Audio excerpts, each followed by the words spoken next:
نو چې پوجونو تورې راوستې که نه خالد بن ولید چې توره تاو کړه او د بادشاه پر سټې کېښوده هغه یې خواته وکړه پر سټې وله کېښوده وایي ما خو به شهید کړې خو بیا به ما د دیارجان سر والی ستاسو د گورنر سر به ما بیا لوځولی ای کرنل ورته وایي ګزار ونه کوي سټ رانه وایي ګزار ونه کوي سړي خو زه ونیوم چې داسې وکړه که نه نو خالد بن ولید ته دا دیارجان وایي ډېر مې خوښ شو په دې غیرت باندې کافر پرې مین شو چې دا څنګه سړی دی د لس لاکه پوځ ته رادننه شوی دی خبرو ته یې وګوره خوښې شه زړی پرې ورغی وایي داسې کار کوو که نه لاس یې ورته راوګډ کړو دوی بادشاه وایي دوستي کوو مرګتیا کوو ورورولي کوو که ستاسو مسلمانانو زه ګرفتار کړم ته به ما ازادوي او که زما ملګرو ته ګرفتار کړې زه به تا ازادوم وروري کوو خوښ مې یې خالد بن ولید ولې دا لاس ونیو داسې ولا ټیل وو چې د مسلمان او د کافر ورورولي نه کېږي اول مسلمان شه ته به زما امین او زه به ستا خادم یم زه به دې خپو ته ناست یم اول مسلمان شه دیارجانو ته یې مسلمانېږم خو نه بیا دیارجان بادشاه د خپل سر ته لاس کو یو خول یو ټوپۍ په سر و پای کې ملغلرې پیلې شوې هغه یې وله ورکړه وایي دا ټوپۍ په هدیه کې واله او ما له دې د خپله ټوپۍ په هدیه کې راکړه دا به زما سره ستا د لاس نه ښایي خالد بن ولید د خپل سر نه هغه ټوپۍ ته لاس کو ور یې وله کړه وایي دا واله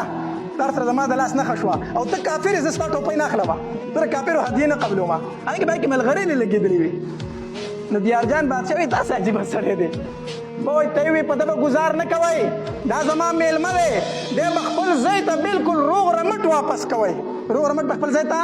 په ویښتو ولې ونه بلسئ خو ده ما له خپله ټوپۍ هدیه را کړه او زما هدیه نه قبلوي وایي د ده زما سره 15 کسان ګرفتار دي هغه ورله زه په تحفه کې ورکوم 15 کسان چې ما سره کوم ګرفتار دي هغه ورله په تحفه کې ورکوم او هغه ورسره ملګري کوي خالد بن ولید د خپلو 15 صحابه کرامو نه مخکې را روان دی توره په ځمکه باندې لګی را روان دی د کافرو د لښکرو نه راووتو چې د صحابه کرامو اواز نظر پرې ولګېد د صحابه کرامو د نری تکبیر د الله اکبر چغې کړې حدیث مبارک کې راځي صحابه کرامو رفع اصواته بالتحلیل والتکبیر والصلاة على البشیر النذیر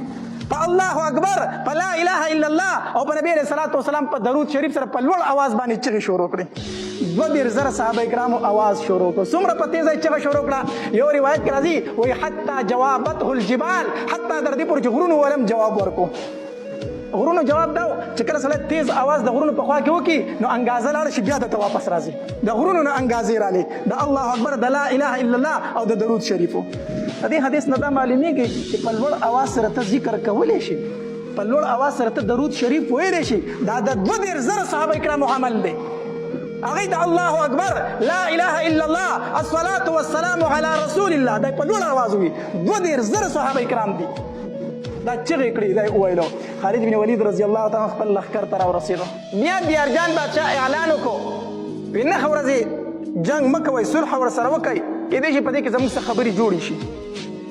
نهه ورځې جنګ نه و یو ورځ جنګ وشو بیا نهه ورځې جنګ نه و مسلمانان دې خوا پراته دي کافر په 3 میله کې اخوا پراته دي په آرام سره صلح په منځ کې شوې جنګ بندي ده جنګ نشته دی بیا په 10مه ورځ باندې چې دا د جنګ 2مه ورځ کېږي د جنګ 2مه ورځ کېږي په 10مه ورځ باندې دیارجان بادشاه وي 2 لکه فوج په یو طرف باندې روان شي 2 لکه فوج په بل طرف باندې روان شي 15,000 مخامخ ورشي خو مسلمانان ختم کړي یو در نه پاتې نشي یو 2 لکه په ښي طرف ورځئ 2 لکه په چپ طرف ورځئ 15,000 مخامخ ورځئ د یو طرف نه د بل طرف نه راټول شي او دا کم پاتې مسلمانان چې دا ووجنئ مسلمانانو ته پته ولګېده نو عبیده ابن جراح رضی الله تعالی عنه ابو عبیده رضی الله تعالی عنه ابو عبیده رضی الله تعالی عنه 15,000 فوج په یو طرف کو په ښي طرف باندې او په ګس طرف باندې 15,000 فوج کو صحابه کرام په ښي طرف چې کم 15,000 کسانو د هغې امیر زرار ابن ازور رضی الله تعالی وګرځو هغه لنډغر صحابي ما چې جنګ ته به وتو کمیس په ایستو هغه پهلوان صحابي نو د ښي طرف د 15,000 کسانو امیر هغه کو او د چپ طرف د 15,000 کسانو امیر چې دی نو عبدالرحمن ابن ابي بکر رضی الله تعالی د ابوبکر رضی الله زوی عبدالرحمن رضی الله تعالی هغه امیر مقرر کو نو هغه طرف 2 لک کسانو دې طرف 15,000 کسانو ښي طرف باندې چې کافر راغلو زرار ابن ازور رضی الله تعالی مخې له ووتو مقابله ورسره داسې وکړه چې 2 لکه فوج پسپاک ویزغله په 15,000 کسانو باندې 2 لکه کسان وزغلول څه یې مردار کړه څه وتښتېدل خو چپ طرف ته چې عبدالرحمن ابن ابي بکر رضی الله تعالی عنه هغې باندې کافر غالب شو کافر پې غالب شو مسلمانانو ته یې شکست ورکو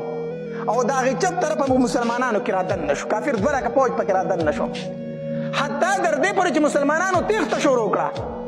او ما درته ویلې زنانه د یوې غونډۍ شاته مسلمانانو کېنولې وي مخې ته ته صحابه کرامو درولي وو کافر هغې غونډۍ ته هم رانږدې شو د مسلمانانو زنانه ورته راورسېدل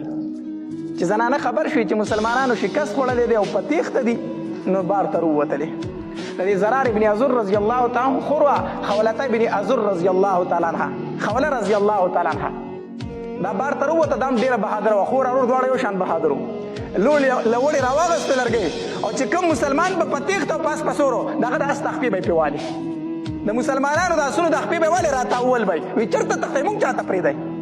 مسلمانان بعضې زنانه راغلې ماشومان یې په غېږو کې نیولي وو مسلمانانو ته یې داسې به نیولو وایي دا ماشومان چېرته پرېږدئ چې تاسو په تېښته روان یئ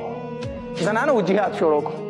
چې زنانه و جهاد شروع کړو مسلمانان په غیرت کې رالو زنانه وله غیرت ورکړو وایي دا ماشومان چاته پرېږدئ مونږ چاته پرېږدئ خولته ابن ازر رضی الله تعالی له ول اغستې د مسلمانانو د اسونو د خپې به یې پرې ولې ورتاول به یې په مسلمانانو کې غیرت راوستو نو مسلمانان بیا واپس شو چې بیا واپس شو هغه 2 لکه پوځ هغې ته هم شکست ورکړو بهرحال په 10مه ورځ باندې ښه جنګ وشو د جنګ 2مه ورځ وه ډېر جنګ وشو نو 4 لکه او 15,000 کسانو بیا شکست وخوړو